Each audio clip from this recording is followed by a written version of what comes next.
Shankarpally union bank parking స్థలం ఎక్కడ? శంకర్పల్లి మండల కేంద్రంలోని యూనియన్ బ్యాంక్ ముందు సరైన పార్కింగ్ సదుపాయం లేక ఖాతాదారులు నానా తంటాలు పడుతున్నారు. బ్యాంక్ భవనానికి సంబంధించి పార్కింగ్ స్థలం లేకపోవడంతో రోడ్లపైనే వాహనాలు నిలపడంతో ట్రాఫిక్ జామ్తో పాటు ప్రమాదాలు కూడా సంభవించిన సందర్భాలు ఉన్నాయి.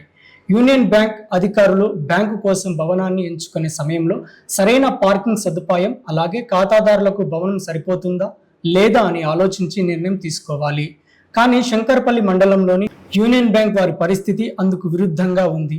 ఎందుకంటే ప్రస్తుతం నడుస్తున్న యూనియన్ బ్యాంక్ భవనం ఏదైతే ఉందో దానికి పార్కింగ్ సదుపాయం లేదు. అలాగే ఖాతాదారులు ఎప్పుడు బయట వేచి ఉంటారు. ఇలాంటి పరిస్థితి నడుస్తున్న బ్యాంక్ అధికారుల తీరులో మాత్రం మార్పు రావడం లేదు. ఈ యూనియన్ బ్యాంక్ వారి తీరు వలన వాహనదారులకు ఇక్కట్లు తప్పటం లేదు. యూనియన్ బ్యాంక్ ముందే యూటర్న్ ఉండటం, అక్కడ వాహనాలు యూటర్న్ తీసుకోవటంలో ఈ బ్యాంక్ ముందు నిలిపిన వాహనాల వలన అవస్థలు పడవలసి వస్తుంది. పేరుకేమో శంకర్పల్లి, దినాభివృద్ధి చెందుతున్న పట్టణం. మరి అలాంటి పట్టణంలో రోడ్డుకు ఆనుకొని ఉన్న బిల్డింగ్లో బ్యాంక్ ఏర్పాటు చేయడం, ఆ బ్యాంకుకు సరైన పార్కింగ్ సదుపాయం లేకపోయినా బ్యాంక్ అధికారులు మాత్రం ఆ బిల్డింగ్లోనే బ్యాంక్ ఏర్పాటు చేయడం విడ్డూరం. ఇప్పటికైనా యూనియన్ బ్యాంక్ అధికారులు వెంటనే మేల్కొని ఈ బ్యాంకుకు సంబంధించి సరైన పార్కింగ్ స్థలాన్ని ఎంచుకోవాలని ఖాతాదారులు, స్థానికులు కోరుతున్నారు.